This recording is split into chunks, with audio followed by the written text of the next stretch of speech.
Thank you. Before we get into it, I just want to understand your member base. I mean, the membership of your union has really grown impressively over the last 2 years.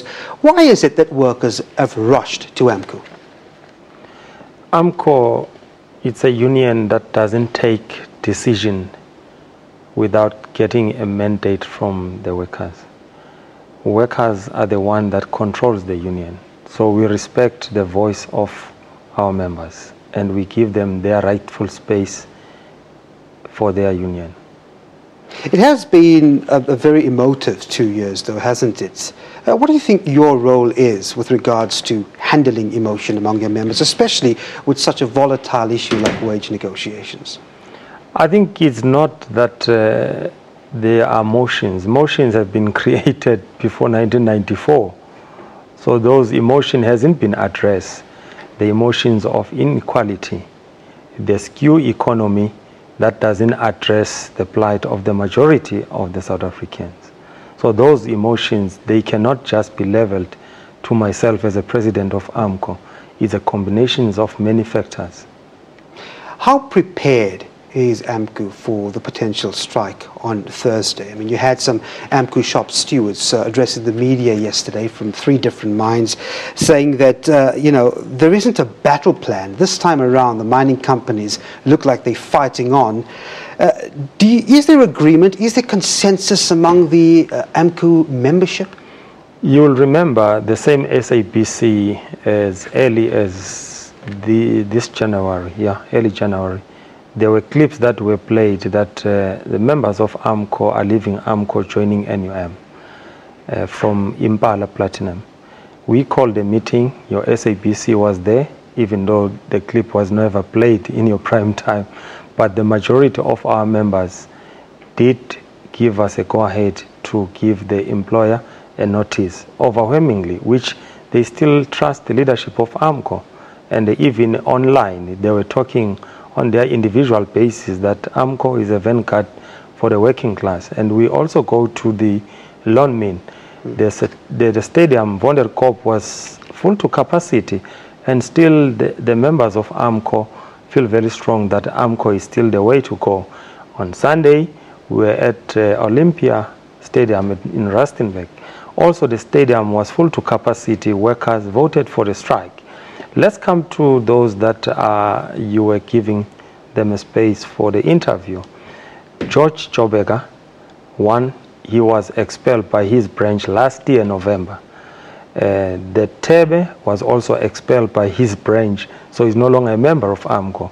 Gaddafi Matota, he's been expelled by his branch, I think 2 days ago, after the utterances that he made. So he's no longer a member of AMCU. And Vuyo Makanda is an unemployed person. He was dismissed by Impala for incapacitation basis. So therefore, I mean, we don't have any disgruntled members in AMCU structures. And also, in all your clips, AMCU never conducted a press conference sitting side by side with a political party. So this is what WASP was doing. So he encouraged those strikes. And to come hard on WASP, the fact of the matter, the strikes that were taking place in Anglo, those unprotected strikes, you only see WASP running around those unprotected strikes. If there is no unprotected strike, you don't see them. So therefore, if those were the genuine members of AMCU, why didn't they address those issues within the structures? So AMCU is intact. All right, and you do have a platform now. Let's talk about the feeling that AMCU, for some reason, and it came out yesterday as well, is unable to save the amount or the jobs that may be lost when the strike is finally over and companies lay them off. Do you feel confident that jobs will be saved after that consequence? Why should we talk about job losses when the workers pursue to have a decent salaries? The job losses were proposed by Anglo in particular last year. 14,000 was on the line. Which other union went honest, protected industrial action to protect those jobs? Is not the very same AMCU. So I don't understand, because mines are closed every day. Mines are retrenching irrespective whether there is wage negotiations or there is deadlock or there is demand before them. Workers are losing jobs left, right and center. Well, I asked the question, let's take a look at the gold sector. You've served a notice to a strike in the gold sector. The chamber comes out saying that they are going to court because this is illegal. Isn't there a worry that jobs could be lost in the illegality over there?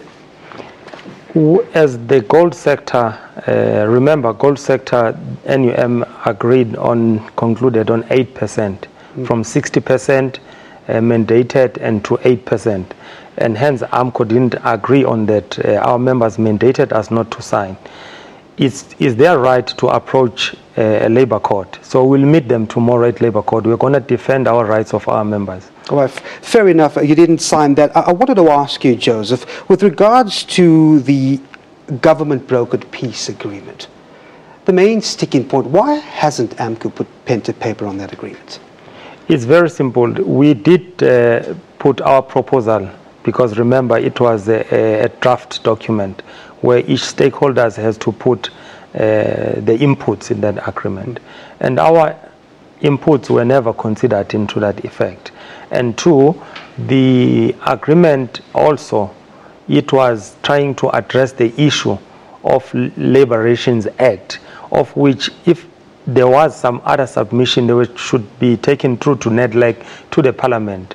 And also, the AMCU has taken the very same frame agreement to its members, of which our members rejected, citing that as long as the SAPS is still biased against AMCU, only AMCU members are arrested, so they cannot, sign that agreement.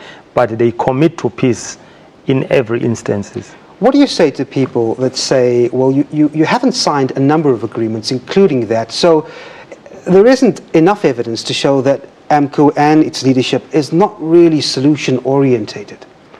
I don't know whether it should be solution-orientated by agreeing for something that is not conducive for your members. We are independent, and our mandate comes from our members.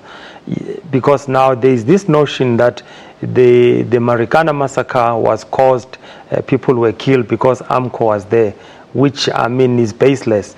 The fact of the matter are the police who massacred the workers, conniving with other unions and the business. So therefore, AMCU is committed to peace.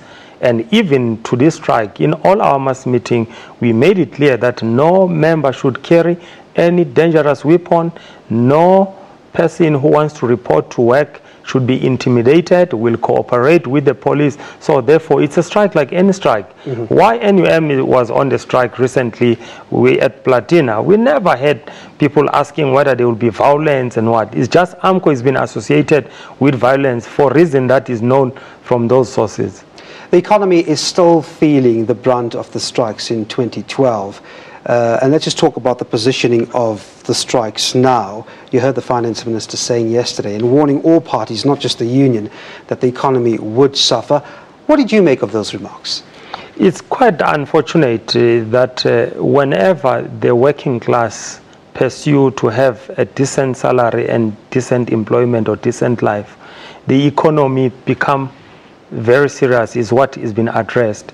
When workers have to go on strike, the economy becoming a buzzword.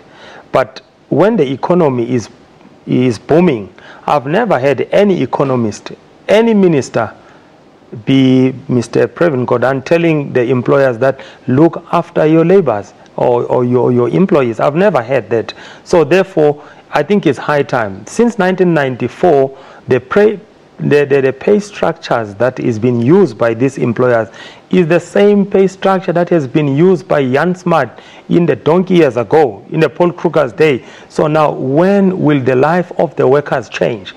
All right, finally, before you go, so I see negotiations are underway to try and avert the strike on Thursday. What's the likelihood, Joseph? Do you think this will happen? Engagement is engagement. No one can preempt the engagement, but we are all focused that if there is a genuine engagement and the employers realize that their employees are languishing under the poverty line, they are determined to correct the ill of the past, surely there should be a way through. All right, thanks very much. The President of AMCU, Joseph Mathunjwa, thanks very much indeed for talking to us. Thank you very much.